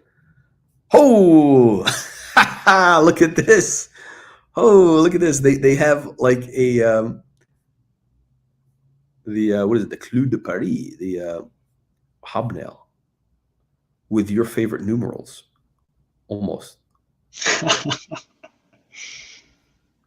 This is the craziest Rolex. I mean, this is, we had the thing about bezels, and this is crazy. Yeah. Shit. I don't know. Every time I see the hobnail on the case somewhere, I think of Patek. Yeah, that's what the thing. They're known for that. So this is okay. So Gianluigi Buffon wanted his watch to embody this. I guess he's a soccer player, to embody the solitary role of a goalkeeper, being going beyond the time of success. Mono hand that would embody. It's a mono hand. What does that mean? There's only what? Mono hand means one hand. Yeah. Yeah. Right? How do you tell the time? Oh, by where it is between the two numbers. So you can tell within like 5 minutes. So you won't be able to tell exactly, but you'll like roughly within 5 minutes. Wait, I'm confused. Hang on a second. Wait, hang on a second. Okay, hang on a second. Oh, wait. No, I get it. Okay, I'm looking at my watch. Oh, so if you have one big hand, technically you can more or less tell. Pretty much. Yeah. I mean, it won't be super accurate. Yeah. Yeah, I've never seen it. I never thought about it. Like, but that makes sense. I guess you kind of have to kind of eyeball it, and it's pretty much, yeah, okay, within like, within 5 minutes. That's crazy. Who's this guy? Who's this tomato can? Gianluigi Buffon. Athlete. Buffon Academy. I guess he's a soccer player. Yeah, he's a soccer player. Okay, so he was a goalkeeper, I guess. He's not flexing the watches. Okay. No, we don't know anything. Okay. So, but that, I mean, that shows you basically, it's interesting why the guy would, I mean, like, to select that bezel, right? That's pretty cool. And what is that's probably not an expensive job. That's probably, I would think, how much do you think they charge? 30 grand for that? It's not like they did any. Hang on. Let's see. Oh, here we go.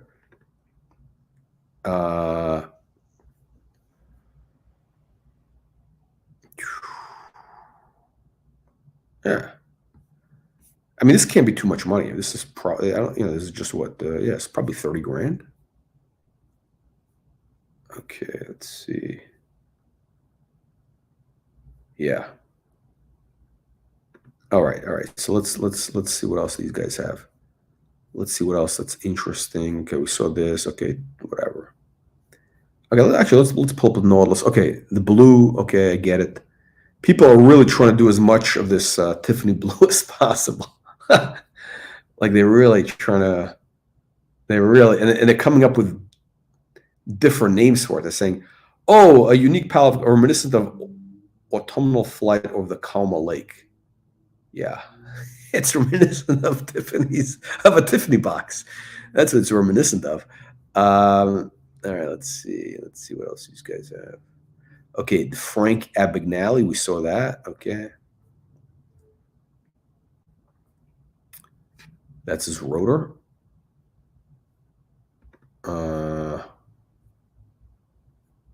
Interesting. I didn't know Frank Abagnale was such a big Rolex collector.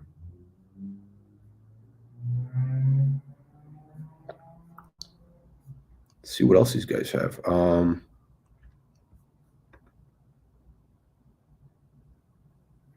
I think did we see this? Kind of, I mean, kind of dull compared to with everything else we saw.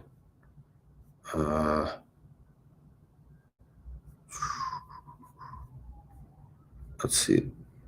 They're really into these loops. This is a big. That must be their like trademark thing or something. Yeah. All right. Let's see. Okay, here we go. On the wrist.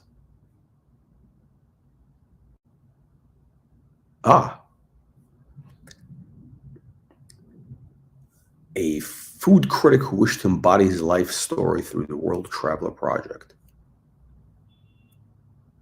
So I guess the guy likes to go to restaurants. And who doesn't like it? Does anybody say they don't like to eat? Very few people. No, there are some people that just don't really care about, how food tastes. They're just very rare. That's kind of rare. I've met those. That's very rare and weird. Yeah. And I don't want to be around those people. Seriously, like that's like there's nothing wrong with them. It's just like it's Okay, so this is the guy's wearing the watch. You know what's smart about the watch? Like you can have this watch and you're not going to get robbed because nobody knows what it is. I mean, like nobody knows what it is, and it's going to be impossible to sell because it's unique. Yeah.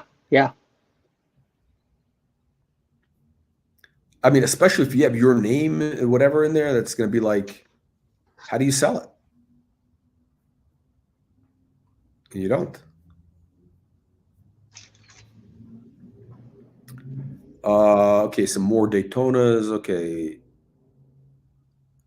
There's a little bit too much of this Tiffany blue going on everywhere, a little too much. Like, that's one of the recent hot colors. So just give it another couple of years and it'll just fade away. Listen, back in the 70s, like shit orange and shit brown were the hot colors. Yeah. What is this? What they do here? They put in the bezel and okay. No, this is interesting. Again, I think this is so much more interesting than a basic Paul Newman Daytona. A vintage Daytona. It's going to be, I don't know, $100,000, couple $100,000, and it's just a mass-produced tomato can watch. I'm literally made of tomato can material. Or you can get like a real work of art commissioned to just you. I mean, that's really the value proposition. Oh, here it is. Gigi wanted to make his timepiece very unique. He had to embody his career and his life. C'est la première fois qu'on a personnalisé un mouvement 32-35. La difficulté, c'était la découpe du mouvement. On l'a rendu manuel, on l'a sablé puis anglais à la main. Each detail is in that to his fabulous career, from the color scheme to the Clou de Paris finishing on the bezel. On a fait un polissage bien particulier sur les côtés de la carrure. qui donne l'illusion d'une vague. Together, we thought about the solitary hand as a reminder of his time as a goalkeeper. A solitary ball holding the fate of the team in his hands. Hence the name of his personalization, L'heure solitaire. Wow.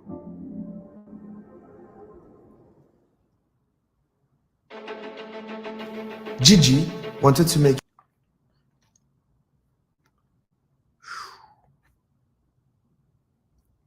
Great. What do you think of this bezel for Rolex? I don't know. I don't think it works with the bracelet. It's just too, like too busy.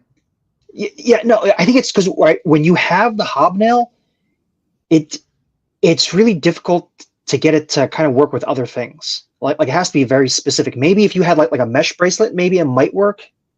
Otherwise, it's got to go. Oyster bracelet, maybe. Oyster, maybe I'd have to see it. I'm having trouble like picturing it with the oyster. Because I'm thinking, well, it would have to be something like mesh bracelet, or it would have to be like a leather bracelet with a very specific kind of pattern on it. Maybe, look, we're not used to seeing it. That's the thing. Also, we're just not used to that. We're not used to that concept. So it's let's see here. Oh, geez. No, this is just next level stuff. Look, I think it's. By the way, is the chat broken or something? I see there's no chats coming in. I wonder what's going on. It looks like the live stream is going, right? I think it's going. Yeah, it's still going. And there's people on it, but there's no chats. It's strange. There's usually a lot of the punters. There hasn't been a chat in 40 minutes. No messages in 40 minutes. Let me try something here.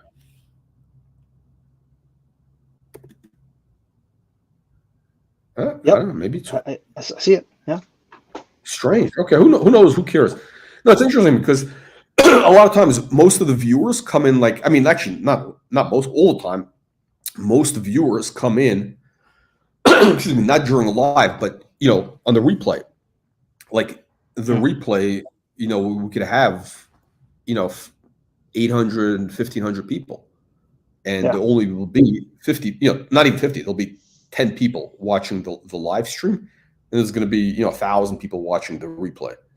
Whereas I know that Archie was, or what's that guy, that JJ guy? He was saying, "Oh, this guy only has 2 people on his live stream." Yeah, but we get 1,000 people watching the whole thing. Whereas if you look at Archie Luxury, he also has basically he gets 1,500 views for the videos in total. Mm-hmm.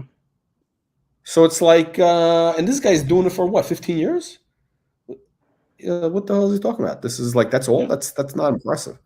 Anyway. So the other day when you did that stream, I guess I'm gonna call it the curly stream, when you're talking about that about JJ, saying that you look at 2 views or something like 2 viewers, and then you responded with it's like, no, I'll have you know it's 12 on average. You said that, you had me dying. No, it is 12. It's about 12. It's let me just see something here. No, would it be accurate? I don't want. This channel is all about honesty. It's about honesty in the watch game, and this is a very subdued. Look at this, a very subdued Daytona, right? Again with that Tiffany blue. I'm not going to call it. This is more of like a sky. This is more of the sky. It's okay. It's interesting though. This is an interesting dial. Look, imagine this. How much do you think this would sell for? This is a factory Rolex, like with this dial.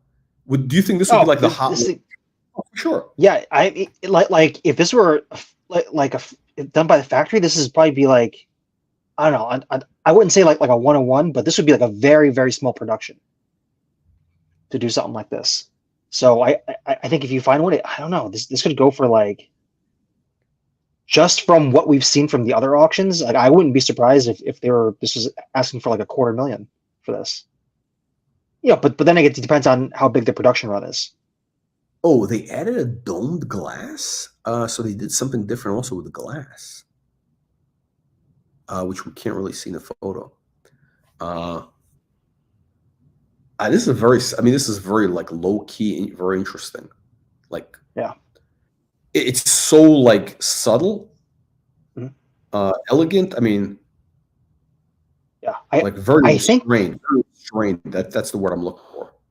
Yeah, but I think they should have done something with the bezel though. They should have changed it to a different color. I think that would have made it a little bit better.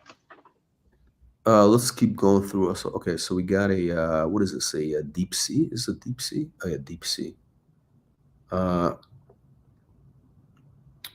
I guess. Oh, okay, so you got. This is actually kind of interesting. You got the skeletonization, right? For people who like that deep sea for whatever reason, I don't know.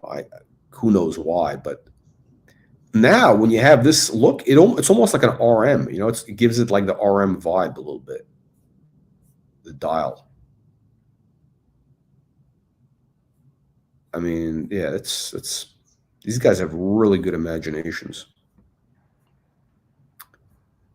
Oh, we got a yacht master. What can they do with a yacht master? Oh shit. Oh wait, his watch was a yacht master? No, wait. No, this is not a yacht. Wait, no, it's a submariner. Yeah, it's a submariner, but it's a left hand. Oh, it's a left hand submariner.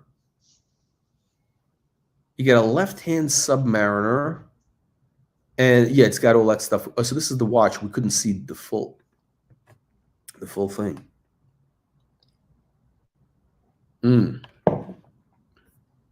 Very low key. Like nobody would know this is a Rolex at all. Yeah. They would think, oh, this is like some sort of like Chinese watch. Like, this guy bought it at an AliExpress. Or it could be like one of those Seiko modded watches. No, what is it called? The homage. One of these, like some sort of one of these, I don't know, shitter watches, whatever.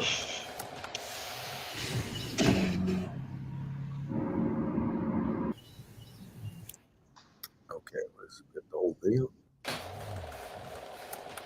Oh, he's got a Lambo.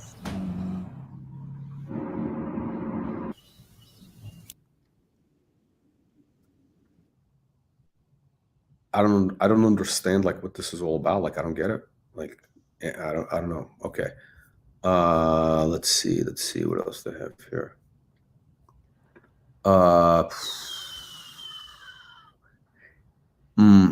I'm not sure how I feel about full skeletonization again on the Patek, because part of the thing is the dial.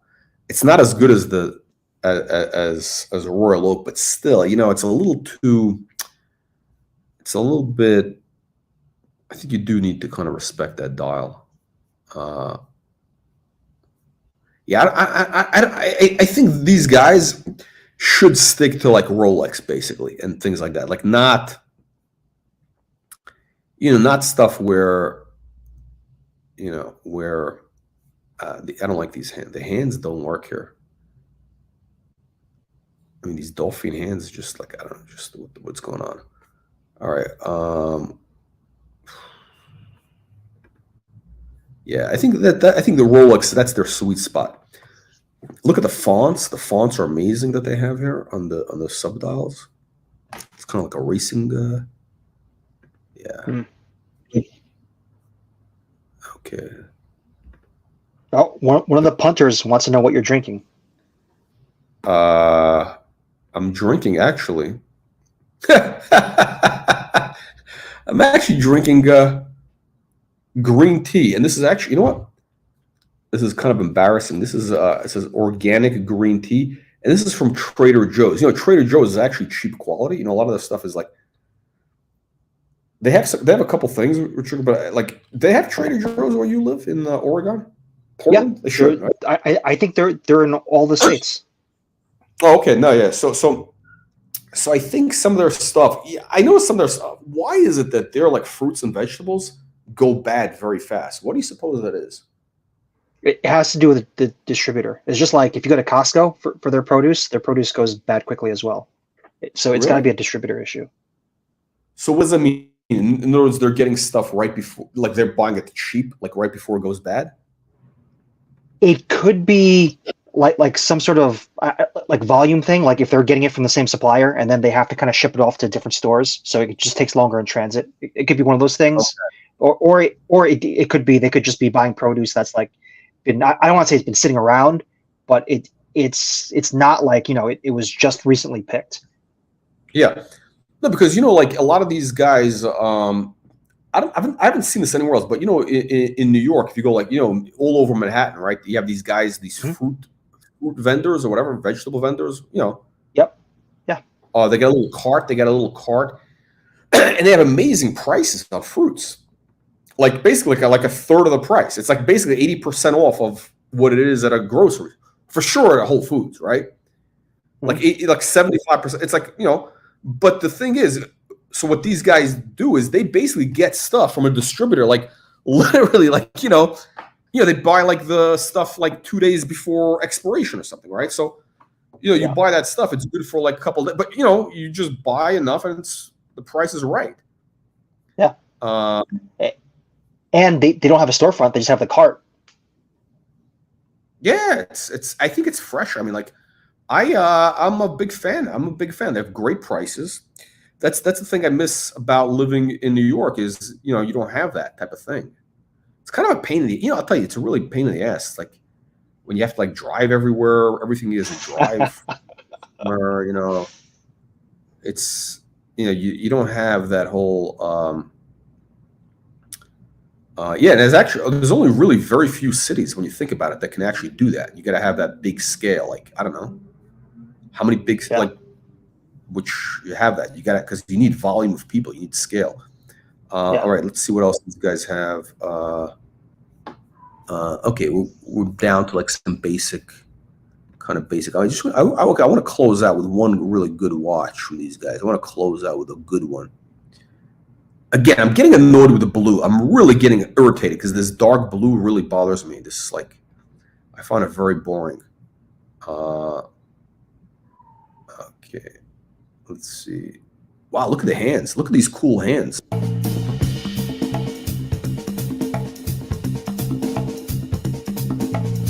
Who is Mika Hakkinen? No idea.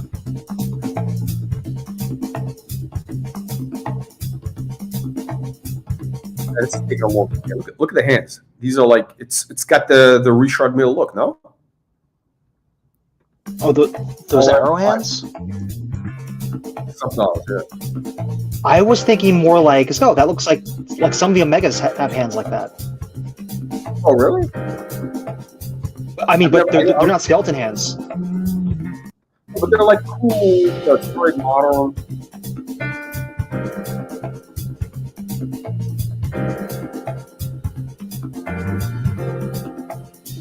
Yeah, this is great.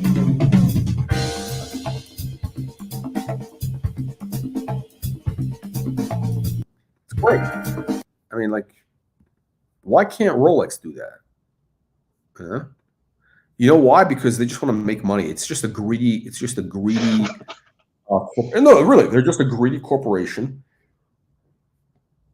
I don't want it to sound like I'm a Marxist or anything, but, you know, they're actually the epitome of greed. And the worst part is it's not going to any person. It's going to like some, you know, where's the money going? It's going to some, they say it's a charity, it's a charitable trust. But who's gotten money from Rolex? Do you know of anybody who's gotten money from Rolex? You know any charities that have gotten money from? I don't know. I mean, it supposedly was set up as a charity for watchmakers. You know, basically like to take care of retired, you know, orphaned watchmakers or whatever, right? How many watchmakers are there? How many? A couple hundred? Is it 1,000? This company's making like a couple $1 billion a year. You don't think that's enough to more than take care of every watchmaker that ever lived? Maybe they're using it for, maybe they're using it for scholarships for their schools. No, it's a slush fund. It's basically like, it's a giant slush fund. Where does the money go? Nobody knows. Nobody knows. It's opaque. It's like a black hole. Yeah, I think, look, Rolex at the end of the day is like, it's basically a scam company when you think about it. If somebody really did a deep dive into it, there's something very dark in the world of Rolex. Yeah, something doesn't add up. It doesn't add up. A lot of money coming in. We never heard of anybody getting any money. Yeah, that could be that could be your next video. I did a video on the topic. I think they paid. Mr. McEnroe, tell me, where are we? We are at 255 Manor Road. From about 15 or 16 to my mid-20s, I lived here, and I'm about a block or so away. This is a Spike Lee video. From the tennis club, which is why I started playing tennis. And as they say, the rest is history. I started playing at the Douglaston Club when I was 8.5 years old. Eventually started taking a couple lessons from the pro there, who then told my parents, hey, listen, this guy can play. Maybe you should send him to like this great academy, far off place in Port Washington, the Port Washington Tennis Academy, where Harry Hopman is, who's this legendary John Wooden type figure for tennis. Inspirational leaders in a way. And brought me to that next level, helped me believe, and gave me the opportunity that most kids don't have a chance to do. So that's really what I'm trying to do in my own academy now, is give as many kids a chance as possible to change the sport in a more positive way. My parents were very supportive. Obviously, they gave me the chance. Most kids don't even get that opportunity. They went out of their way financially, emotionally. And when was the moment that you thought, you know what, this is what I want to do the rest of my life? I played it. Yeah, interesting. Tournament when I was in the 14 and unders in Chicago, and after the tournament I didn't do particularly well in the tournament, but someone wrote this article and they were talking about the event, and he said, of all the people I saw this one kid, and I believe in 5 or 6 years this guy's going to be the #1 player in the world. Wow. So this is like the predictions that we make here on the channel about watches that are going to go to the moon. And the guy said my name and I'm like, whoa, what does he see that I'm not seeing or not even envisioning? I've had 7 majors, 3 Wimbledons, 4 Opens. I was finished #1 in the world 4 consecutive years, and I was like, they've got nothing for me here. So finally, after all these years, a couple of years ago, they named the court after me. This court's got a lot of good memories because my first major title was here, the Douglaston Open. I believe it was 1972. This is the court. I was able to defeat my adult opponent 7-5 in the 3rd set. How old was he? I believe he was probably 30, 25, 30. And how old were you? 13. 13. 13. I did it at 13, so I figured better. Let's see the watch. But this was a great start. My tennis charity, the Johnny Mac Tennis Project, which is trying to give as many. This is going. I mean, like this is the problem. Every Spike Lee movie sucks. I mean, this video we haven't seen the watch yet. I mean, we're 2 minutes into it. We haven't seen the watch. I mean, like, I don't know. Like, this is an interesting dude. This guy. Oh, this guy. Hold on a second. I remember reading an article about this guy. So this guy, John Dempsey. He was the Estee Lauder. This guy basically was doing. What was he doing? This guy was doing some really interesting things, and then he got canceled for saying something. I don't know what he said. They said me. This guy. I don't find these. They're the emotional ones, and then there's a watch on a side street in Tokyo. There's Panerai in Rome. There's a Rolex in Milan. I am a watchaholic. But my first real special watch was on my 16th birthday. My father gave me one of the original series of the Audemars Royal Oak. Wow. Whoa. Wow. What did you get from your father on his 16th birthday? Nothing. I might have gotten like. Go ahead. No, say the guy we were talking about, the guy, whatever, with a funny name, he's a F1 driver. He was an F1 driver. That's what the youngest thing. So McEnroe teaches people how to be assholes. Yeah. Wow. That's pretty good, actually. An AP on your 16th birthday? Now, this guy is not a young guy. So you're talking about this would have been 40 years ago? No, 50 years ago, maybe? No, it would have been the 70s. It would have been the 70s. No, hold on a second. How old do you think this guy is? 60? Yeah, Right? he could be about 60. Yeah. Oh, He's so probably how old is 60. this video? This is videos for 4 years. So this is like he got an EP in the 70s. Now again, obviously it was easier to get, but still, they were expensive. I mean, like literally, they were at the same price as they are today. I mean, obviously, go back in time, but it was, dollar wise, it was the same type of money. In stainless steel, which is the Gerald Genta Yeah. design. And to this very day, it's probably one of the things that I value or treasure more than anything else. He's got an original jumbo, basically. In general, men don't have that many unique ways of self-expression. For a man, a watch is the ultimate signifier of style. By the way, I think the guy is straight. I'm pretty sure he's straight because I think he's got a daughter, right? So I know the look's a little bit gay, but no, the guy's, and he worked with Estee Lauder, the whole fashion. But I think the guy is, heterosexual. Actually, the first time I met Tom Ford, I was sort of obsessed by his Ford's gold great. Rolex Submariner.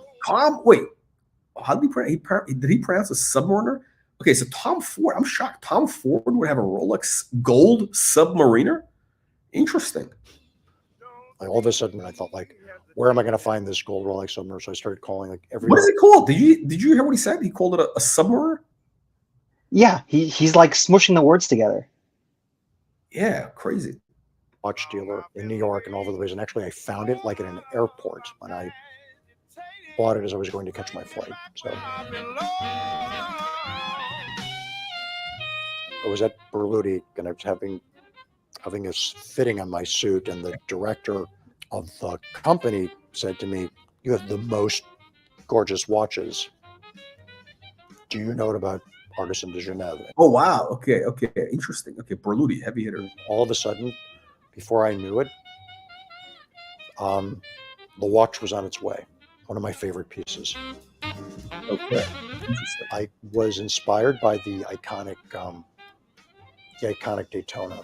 I see in this Think about this guy basically started at the top. He started with a Royal Oak on his 16th birthday. I mean, like, it's like, it's almost like getting a Ferrari on your, I mean, basically the equivalent of, hey, your first car, you get your license at 16, your parents buy you, a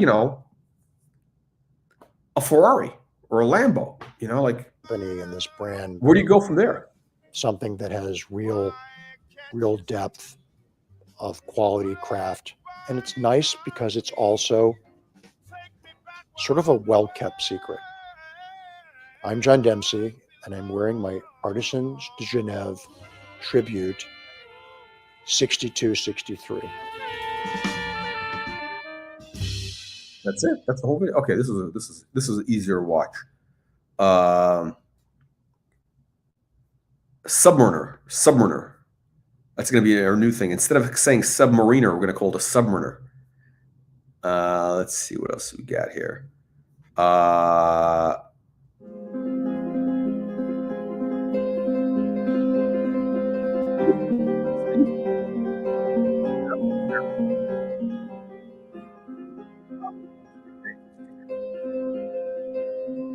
Mon affection pour Rolex remonte à ma plus jeune enfance parce que mon père était féru d'horlogerie et de belles pièces. Il était parfumeur et il était photographe. Et mon père, arrivant en France en 1965, n'a eu qu'une seule montre au poignet, c'était celle-ci, qui était à l'époque un modèle GMT qu'il m'a donné à l'âge de 20 ans. Okay, so this guy got a GMT from his dad, not a Royal Oak. This guy got a GMT from his dad. Submariner. This guy's funny. Hang on, let's go back here. Okay, so what is he saying? Where's et que malheureusement je me suis fait voler lors d'un cambriolage. stolen? Je dirais que j'ai toujours été à la recherche de cette montre volée qui représentait mon père.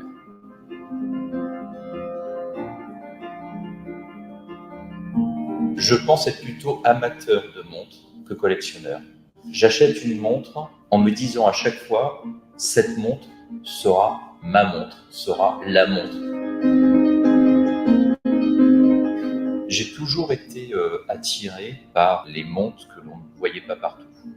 Donc un jour, j'ai découvert les Artisans de Genève.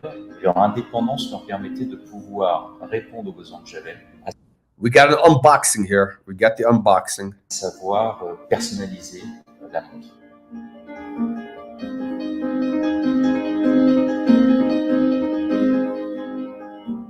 Je n'ai jamais rencontré aujourd'hui d'artisans, de maisons, de manufactures, de marques capables de faire ce que les artisans Yeah, I agree with that. Yeah, he's saying he's never met anybody who could do what ours. Yeah, I de agree. Genève ont fait sur cette montre. Avec toujours cette notion de travail parfaitement effectué, cette recherche du détail, tout en conservant la By the way, respect for the Rolex DNA. So that's the thing. So you got to have respect for the DNA of the brand. So my issue with when you mess with like a Nautilus or a Royal Oak, that is kind of messing with the DNA, because that the design that's the whole watch, is the design. ADN de Rolex, c'est-à-dire une personnalisation parfaitement finie. Aujourd'hui, j'ai une montre qui est pour moi parfaite, parce qu'elle correspond exactement à ce que je recherche, au détail près, celle que peut-être mon...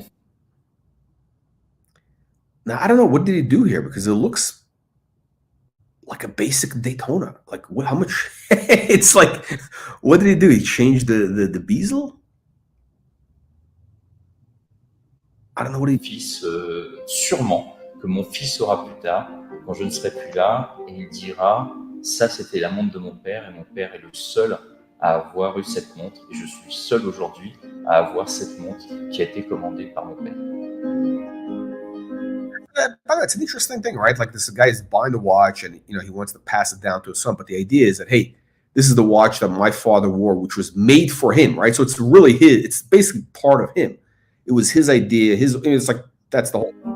So it's instead of it's like that whole thing with Patek. Oh, you don't truly own a Patek. You merely take care of it for the next generation. I would say it's much more the case with.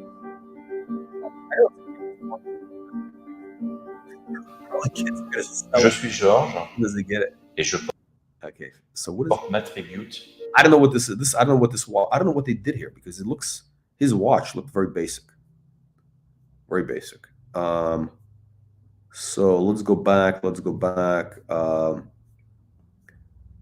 right. You know what? No, I think we've covered everything. No. Yeah, Baron, I think we've seen. Yeah, listen, we've given enough of what they can do. Yeah, we've given them enough of a free plug. They're not paying. They're not supporting the channel. So I think we're going to wrap it up on that note. Okay, Baron, thank you again. Thank you everybody for joining, and we'll see you all the next one. By the way, I do want to mention we have the new. From now on, all the drama stuff we have a new special drama channel called Extreme Horology. Extreme Horology. That's the channel. So all the Anthony, all the Archie stuff, that's going to be on the Extreme Horology channel for anybody that wants to, entertainment about stuff. This channel is going to be only serious horology. All right. So thank you again, and see you on the next one.